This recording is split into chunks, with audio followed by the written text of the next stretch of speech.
Aisha, ¿estás por ahí? Aquí estoy. Ok. Hermana querida, cuéntanos, ¿cómo llegaste a Jesús y qué fue lo que más te asombró cuando Él se puso en tu camino? Bueno, creo que no es un cuento corto de contar, pero les puedo decir que empecé a sentir que el Señor me atraía hacia Él mismo cuando mi mamá me llevaba a la iglesia por invitación de mi abuela paterna. Ella iba a la iglesia y oía del Señor y me gustaba, pero todavía no había un verdadero encuentro, una convicción profunda en mí como para permanecer. Y tuve una adolescencia típica, lo que trajo que yo me alejara de la iglesia por completo.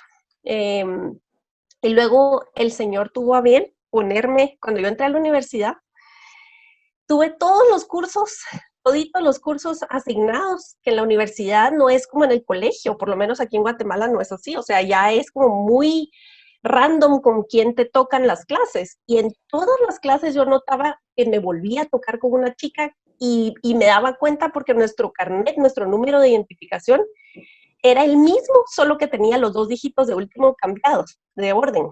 Todavía me acuerdo del número por eso. Y a la fecha es una de mis mejores amigas, y de hecho una de las moderadoras, que es Carola, es ahora mi otra hermana. Y por esta familia y por ver el amor que se tenían entre los papás y mi amiga y sus atenciones, sus servicios a mí en realidad, el Señor me atrajo de vuelta. Porque resulta que esta amiga que me llevaba y me traía de la universidad sin cobrarme una gota de gasolina, era de la congregación de la cual yo había escapado. Entonces el Señor me rodeó y me trajo de vuelta. Y te puedo decir que ahí yo empecé un caminar por decisión, por convicción, pero te puedo también decir que eso no significó que yo había comprendido la sustitución y el alivio de la gracia de Dios. Eso vino hasta muchos años después, yo ya siendo esposa de pastor. Entonces, la verdad es que por fin me rendí cuando oí y comprendí, y el Señor abrió mis ojos en un capítulo de Génesis, cuando Abraham corta unos animales a la mitad y es bien extraño y pasa una antorcha y una hornilla caminando en medio, y entendí el pacto que Dios había hecho, sabiendo que yo le iba a fallar, conociendo todo de mí, me amó. En ese momento entendí mi adopción y el absoluto regalo de su amor y la seguridad de mi identidad en Él, y que nada lo iba a hacer cambiar de parecer. Ese día encontré verdaderamente libertad y pues gloria a Dios, así fue como empezamos realmente a caminar de la mano con el Señor. Muchas gracias. Gracias, Ale, a ti. Aisha. Entonces nos preparamos para ver la exposición de la palabra de Aisha.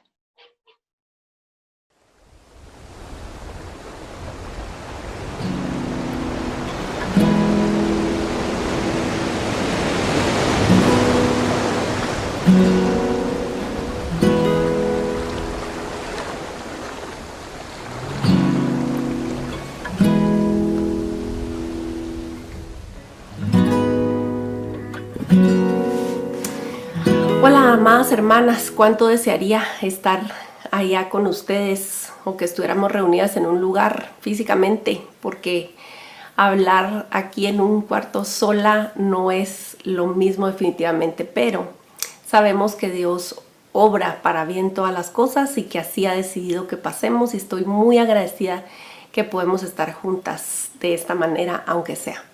Y porque su Espíritu Santo no tiene límite. En eso confiamos. Vamos a empezar con una pequeña oración y les agradezco que me acompañen. Señor Jesús, yo te agradezco porque hoy nos tienes aquí. En tu calendario, que es diferente al nuestro, estaban escritos este día y estas horas juntas. Y yo te ruego que tu Espíritu Santo, con el poder que es, nos lleve a toda verdad. Señor, que podamos terminar este tiempo más confiadas en ti, más descansadas en tu bondad, en tu provisión, en tu guianza. Gracias porque los pasos difíciles que nos estás llamando a dar, tú los diste ya. Tú obedeciste perfectamente a nuestro nombre y eso es lo que nos empodera para poder ir y hacerlo, Señor. Guíanos en este día y que sea de mucho provecho esta última sesión juntas. En el nombre de Cristo Jesús. Amén y amén. Bueno, en este tiempo de pandemia y de cuarentena, creo que en todos los países tenemos muchas cosas en común. Y aquí en Guatemala, al menos cada domingo, nuestro presidente comunica un reporte general y las medidas que va a tomar para esa semana o para 15 días. Todos esperamos ese anuncio, ese reporte con bastante ansia. Y obviamente reporta cuántos contagiados, cuántos fallecidos, pero también cuántos recuperados. Toda la comunidad médica está atenta, no solamente a la manera en que se transmite y la manera en que afecta el cuerpo dependiendo de cada debilidad en cada quien o en cada grupo de edad, pero también le están poniendo atención a cómo reacciona un cuerpo cuando ya se ha recuperado. Eso es muy útil, no solo estudiar la enfermedad, sino la cura. Y en este día me da tanta alegría y paz que no vengo a hablarles de mi experiencia o mi opinión. Ninguna de nosotras realmente ha hecho eso. Buscamos la verdad eterna en la palabra de Dios, en la cual podemos descansar. Yo puedo decirles que no creo que esté graduada en el tema del perdón. Sé que hay muchas cosas que me faltan por rendir y sé que Dios me va a ir mostrando poco a poco qué es lo que tengo que rendir. Él es bueno, Él es paciente, Él es un buen pastor y va paso a paso. Y entonces sé que hay cosas que he vencido por la gracia de Dios y sé que hay cosas que aún necesito trabajar y que tal vez ni me he dado cuenta. Gracias al Señor entonces por su palabra. Es bueno ver los rasgos comunes, las características que comparten los que tienen corazones libres, verdaderamente libres. Porque el resultado del perdón siempre resulta atractivo, deseable, hermoso. Es algo que dan ganas de experimentar cuando uno conoce a una persona que ha sufrido mucho. Por lo general, la gente que más me atrae, la gente con la cual quiero pasar más tiempo, la cual quiero más escuchar, es gente que ha sufrido muchísimo y que no se ha definido por ese sufrimiento, sino más bien Dios lo ha usado para convertirle en una persona de sustancia, de humildad y de una confianza y una paz que de verdad sobrepasa el entendimiento humano. Esas personas me dan lecciones de vida que yo deseo para mi propia vida. Y he escrito una definición de lo que yo encuentro que es la libertad del perdón.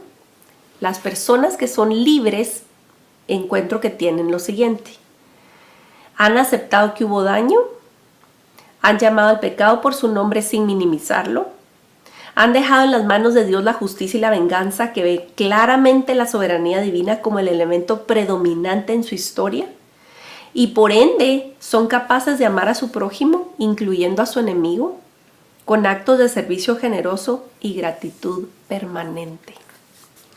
Y entonces quiero que recordemos la historia de un asombroso hombre que nos presenta con mucho detalle a lo largo de su vida desde su nacimiento. Y este es José. No vamos a tener tiempo de leer toda la historia, pero si tú quieres puedes ir a Génesis 37, ahí empieza toda la Odisea. Aunque leer todo el libro de Génesis siempre tiene tanto provecho para entender todo lo que vino en el resto de la Biblia. Pero la historia de José empieza en el 37 y continúa a lo largo del libro. Y vemos la historia de un hombre, de un muchacho, en realidad era probablemente un adolescente, cuando las cosas se ponen más intensas en envidias entre sus hermanos y de hecho sus hermanos con él, al punto que deciden secuestrarlo y con la intención de matarlo lo llevan a un lugar solitario y uno de los hermanos, Rubén, interviene y dice: mejor no lo matemos, vendámoslo como esclavo. Y eso hacen. Y entonces van con Jacob y Jacob siente que se muere porque este era hijo preferido y no era secreto en la familia. Todos sabían que José era su hijo favorito. Y le mienten y le dicen que José se murió y que un animal salvaje lo había matado. Mientras tanto, José llega a Egipto y vive una tremenda odisea al punto que es acusado falsamente por la esposa de su jefe y es enviado a la cárcel. Allí pasa mucho tiempo y después de una serie de otros eventos, él sabe descifrar los sueños del faraón y entonces es puesto como el segundo al mando después de faraón. Entonces vemos toda esta montaña rusa en esta historia en la cual este es un muchachito consentido de su papá, tiene todo en su casa, vive perfectamente cómodo, al punto bajo de ser vendido como esclavo, traicionado por sus hermanos, porque no solo fue la esclavitud, sino la traición y el odio que él experimentó por parte de ellos, la separación de su papá, y luego los años en la cárcel, y luego sale y es el segundo al mando. Y en ese momento vemos que la Biblia nos describe que hay una hambruna tan grande en toda la región que la familia de José empieza a experimentar problemas para alimentarse. Entonces sus hermanos van y viajan hasta Egipto para comprar alimento. No reconocen a José. No reconocen a José porque él está ya en otra realidad. José los reconoce y así decimos en Guatemala, le mueve el tapete, lo desbalancea, pero él idea un plan para traer a Benjamín ahora. Y entonces Benjamín es su hermano pequeño, hermano de padre y madre, porque es un enredo esta familia, como todas las familias de la historia de la humanidad. Y Jacob tenía 2 esposas, entonces eso nunca es una buena receta. Y al final de cuentas tiene a sus hermanos enfrente, a los que lo vendieron y que le podríamos culpar de que ellos causaron todo este desastre en la vida de José. Y este es uno de los puntos más impresionantes de la historia de José. Está en el capítulo 45 y versículos 4 al 8. José reacciona de una manera que evidencia el trabajo de Dios en todo este tiempo de exilio. No obstante, José insistió: acérquense. Cuando ellos se acercaron, él añadió: yo soy José, el hermano de ustedes a quien vendieron a Egipto. Pero ahora, por favor, no se aflijan más ni se reprochen el haberme vendido, pues en realidad fue Dios quien me mandó delante de ustedes para salvar vidas. Desde hace 2 años la región está sufriendo hambre y todavía faltan 5 años más en que no habrá siembras ni cosechas. Por eso Dios me envió delante de ustedes para salvarles la vida de manera extraordinaria y de ese modo asegurarles descendencia sobre la tierra. Fue Dios quien me envió aquí y no ustedes. Él me ha puesto como asesor del faraón y administrador de su casa y como gobernador de todo Egipto. Vamos a revisar esa definición que yo reuní con esas características que noto que toda la gente libre tiene y vamos a conectarlo directamente con la historia de José. Notemos cómo él ha aceptado el daño, ha aceptado que hubo daño y llama al pecado por su nombre sin minimizarlo. Yo soy José, el hermano de ustedes a quien vendieron a Egipto. Punto y final. José no está excusándolos, no está minimizando, no está victimizándose, nada más está diciendo la realidad y lo verbaliza claramente en una línea. Eso es una señal muy clara de un corazón sano. Dios había hecho un trabajo profundo en el corazón de José en ese largo exilio y el perdón reinaba en él, lo cual no era sinónimo de barrer los hechos debajo de la alfombra. Hablar la verdad siempre sana. En este sentido, perdonar no es olvidar. Ahora, quiero explicarles, porque hay gente que lo dice en un sentido muy amargo: yo perdono pero no olvido. No me estoy refiriendo a eso.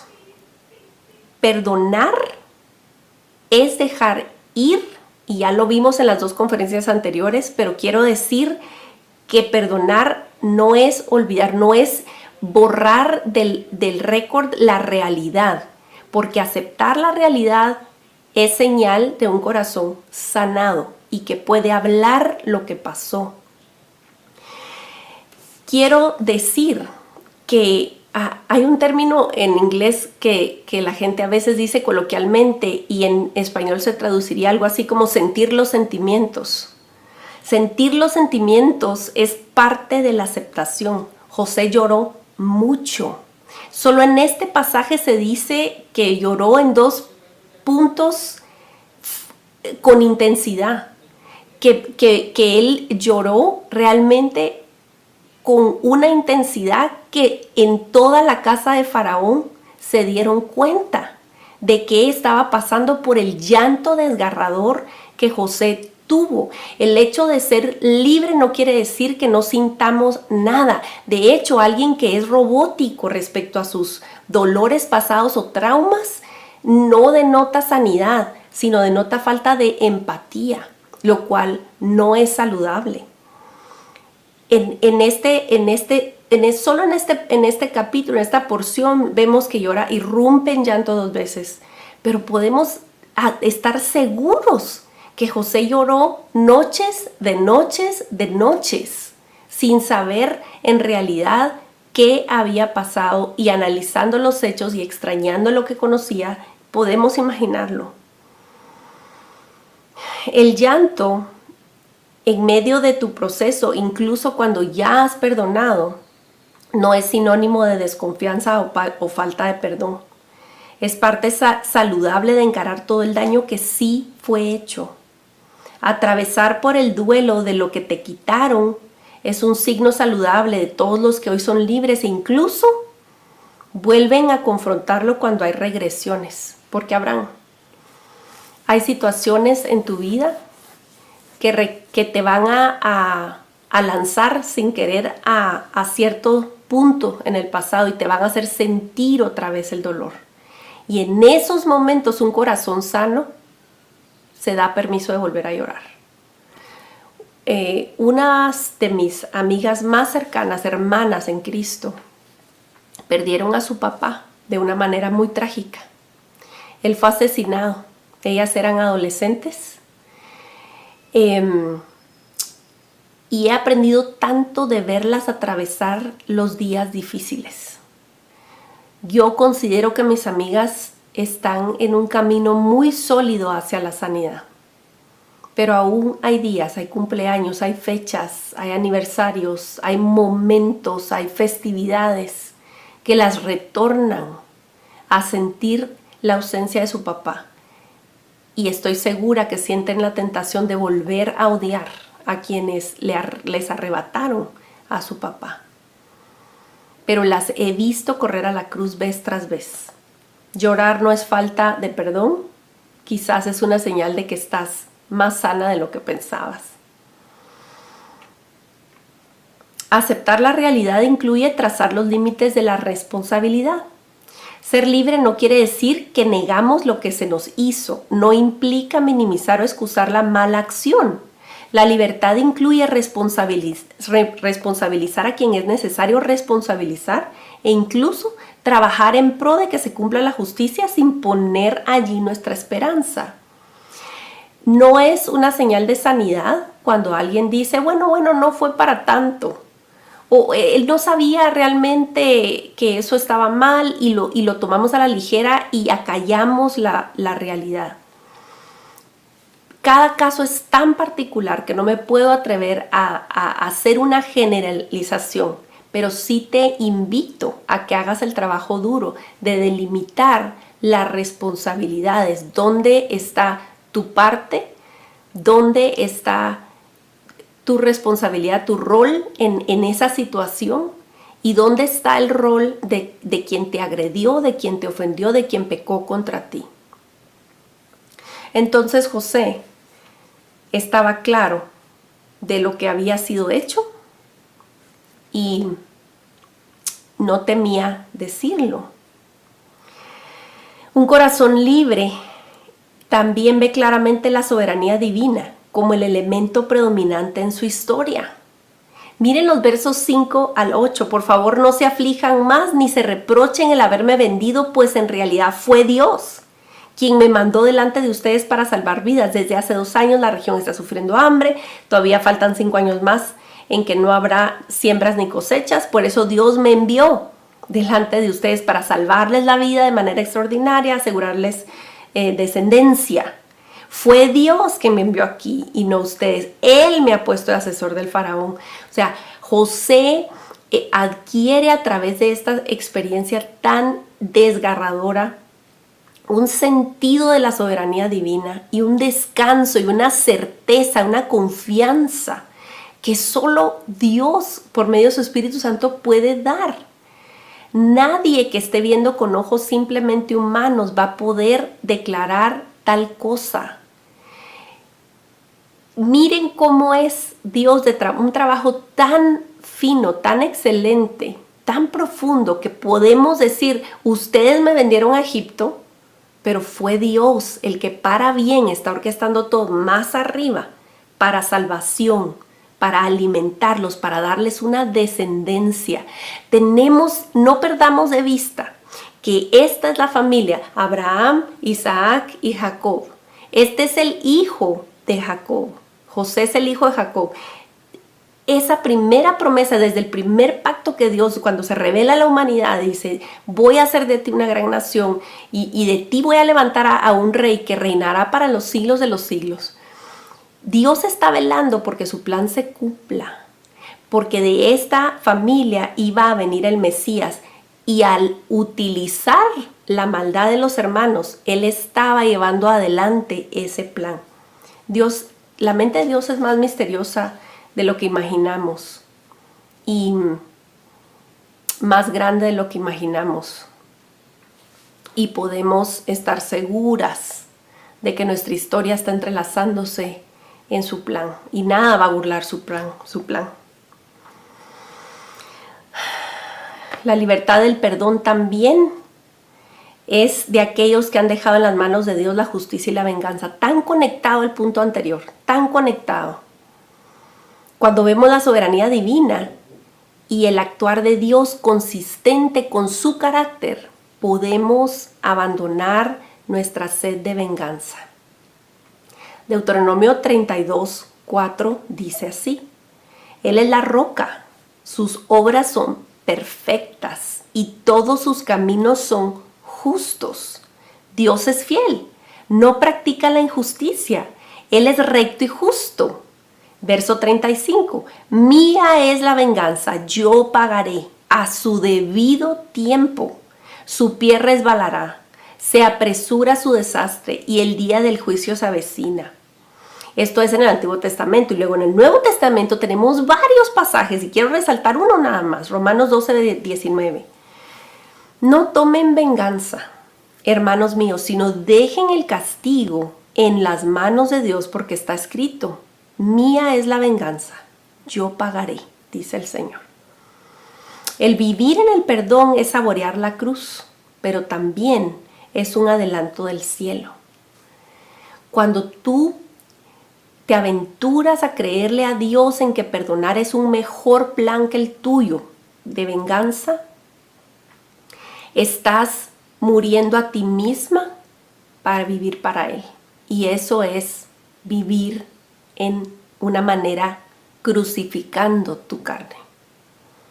Y también es un adelanto del cielo. Caminando con los ojos clavados en Jesús, confiando que Él vio, Él sabe todas las cosas, pesa todos los corazones y las intenciones, y Él está a cargo de nuestro caso. Tener eso claro nos da sentido de pertenencia y paz, que ni siquiera si revirtiéramos los hechos podríamos tener. De este lado de la eternidad, puede que nunca tenga sentido lo que has tenido que atravesar. Pero llegará el día en que vamos a alabar a Dios y a glorificar su nombre, porque nuestra historia fue escrita exactamente como fue escrita.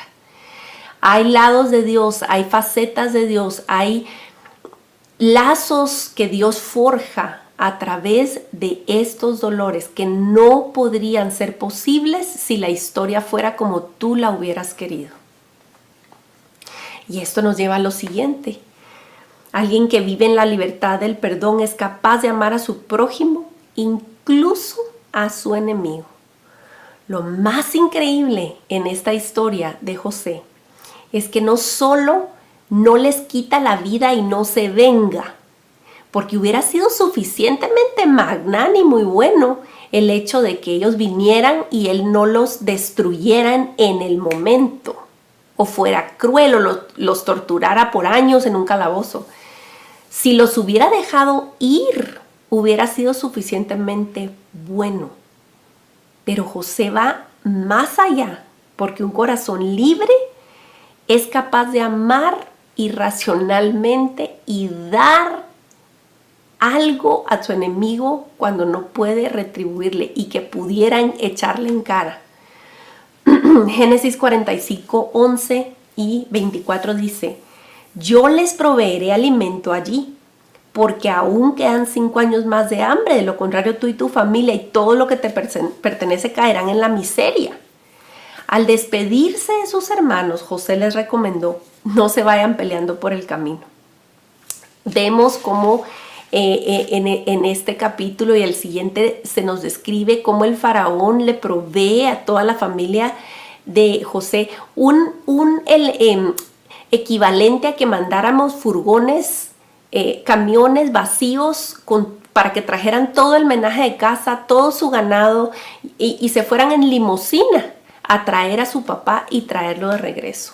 José no se limitó solamente con dejarlos ir sin castigo, sino los trajo a vivir a su territorio cerca de él para cuidarlos.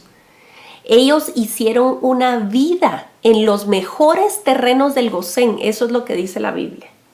Él escogió los mejores terrenos para traer a ese montón de traidores que eran sus hermanos para poder vivir.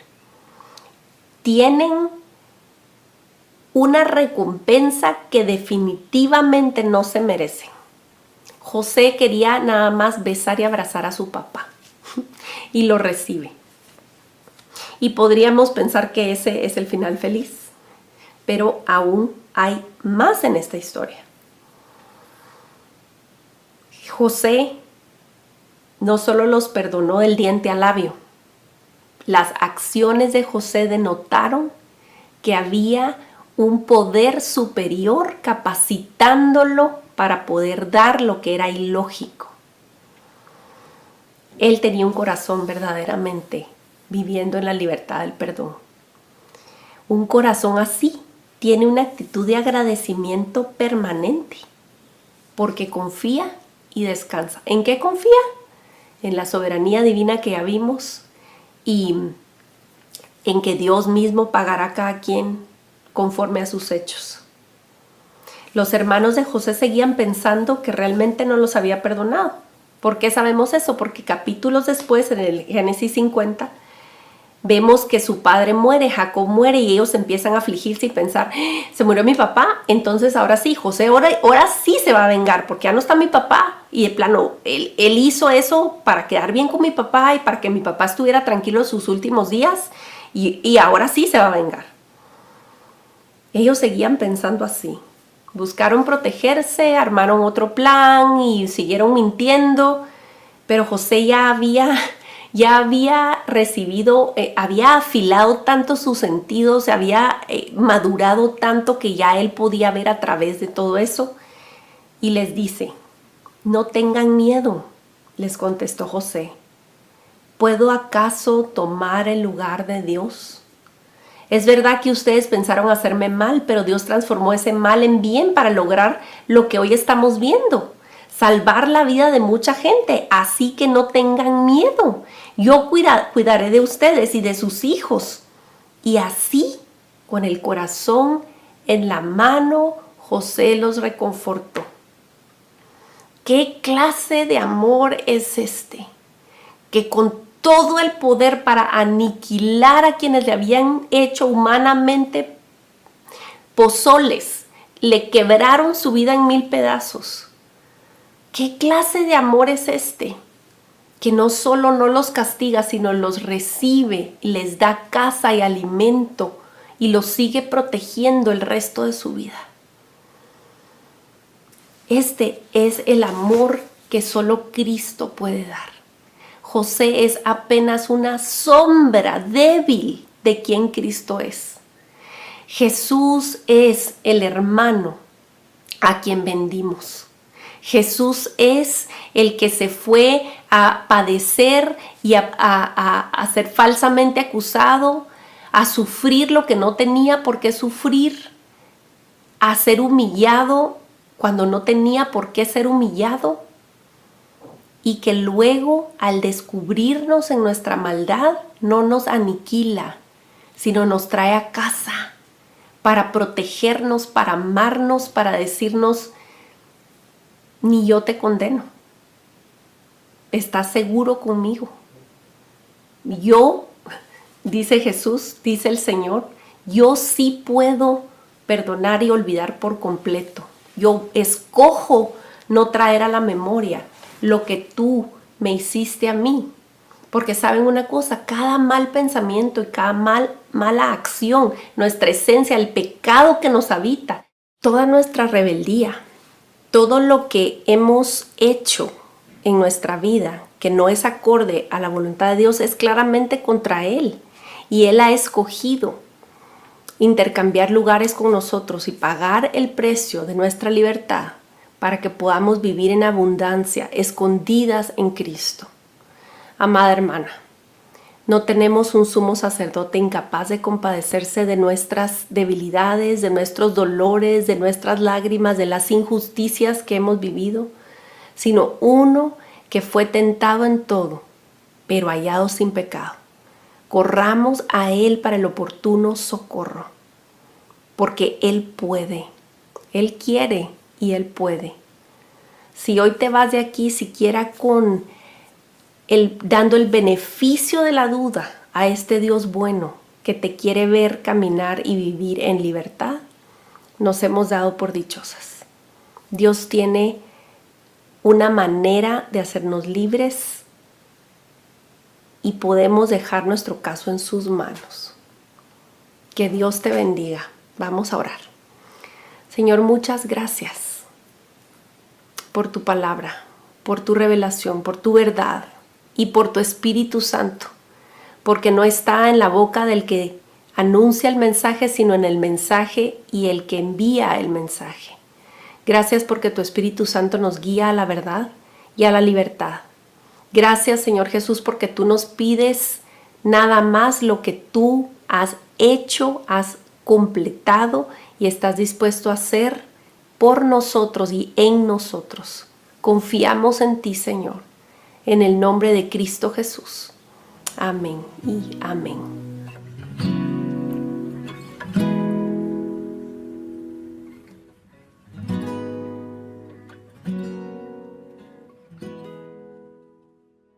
Todo oídos. Bueno, gloria a Dios de verdad por su verdad, por su palabra, que es consistente, que es verdadera siempre y que nos opera. Me alentó mucho oír a una de ustedes en este tiempo de grupos decir que se sentía desafiada y al mismo tiempo confortada, descansada. Eso es solo una obra del Espíritu Santo. Solo Él puede producir ambas cosas al mismo tiempo.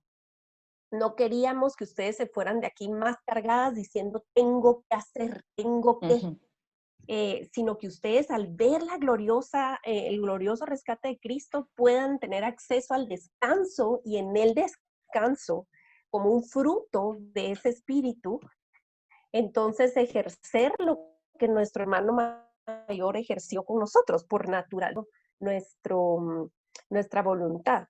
En la pregunta que yo les hice referencia a esa cita en Romanos, en la cual se nos da el mandato precioso de no tomen venganza, mía es la venganza, yo pagaré, ¿verdad?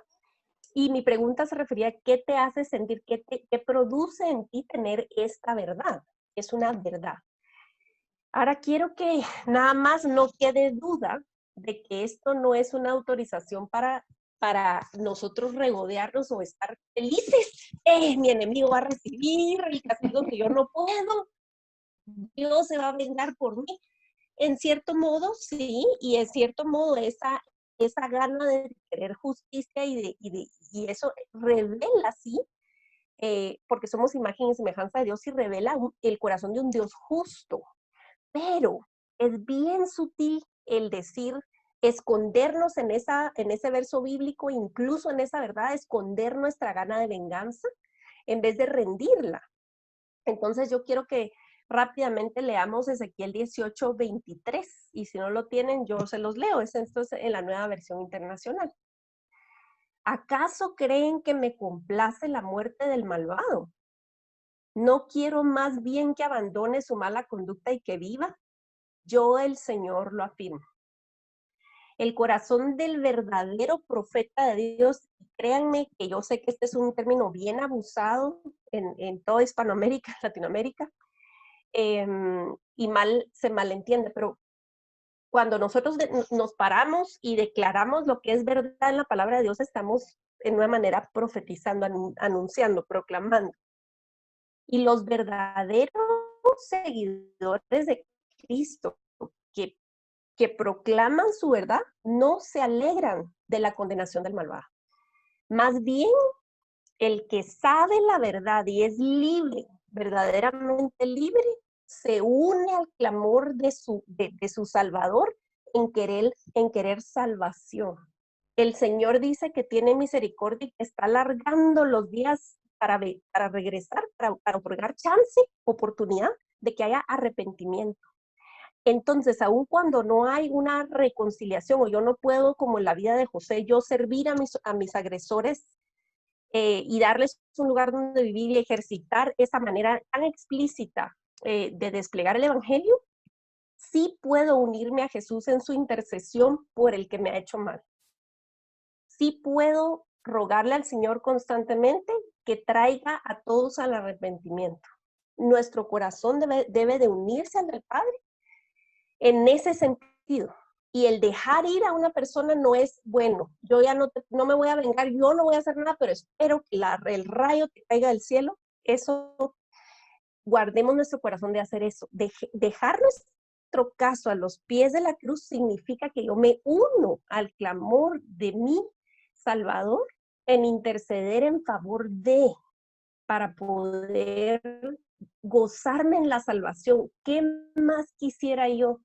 Que la gente que más me ha dañado en mi vida, que más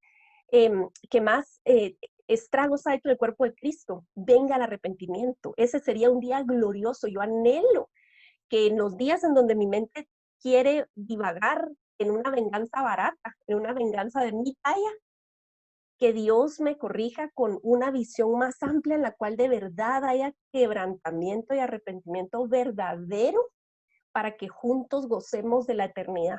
Eso debería ser nuestro enfoque y nuestra delicia en haber recibido el perdón y el decir, Dios, tú te encargas de mi caso. Señor, si tú me alcanzas, tú puedes alcanzar a cualquiera. Y que tu nombre sea alabado en mi salvación y si es tu voluntad en la salvación de quien me hirió o me sigue hiriendo. Si llega el día de su salvación, Señor, yo quiero unirme a tu corazón y no complacerme de la muerte del malvado. Gracias, Aisha. Gracias por recordarnos eso tan importante. Porque Amén. podemos, necesitamos a Jesús todo el tiempo, porque podemos entender eso y nos vamos para el otro lado y juicio, Sí. véngate. Sí. Sí, Y sabes sí, que sí hay un alivio, como te digo, sí hay un alivio en conocer que nuestro caso será justamente ejecutado. Sí hay un alivio exacto. en eso, hermanas, de verdad. Ujú. Pero esa no es nuestra alegría primordial. Nuestra alegría es que Cristo ha limpiado el camino y nuestro problema más grande, como se dijo a lo largo de la mañana, es la relación rota con nuestro Padre fue restaurada con plenitud y abundancia en Cristo. Eso es el problema más grande que tenemos, fue resuelto en Cristo. Amén, amén. Gracias Jesús, gracias Amén. Jesús, a ti toda la gloria esta mañana. Gracias Jesús. Gracias por este remesón, por este terremotín que nos ha dado el alma. Muchas gracias.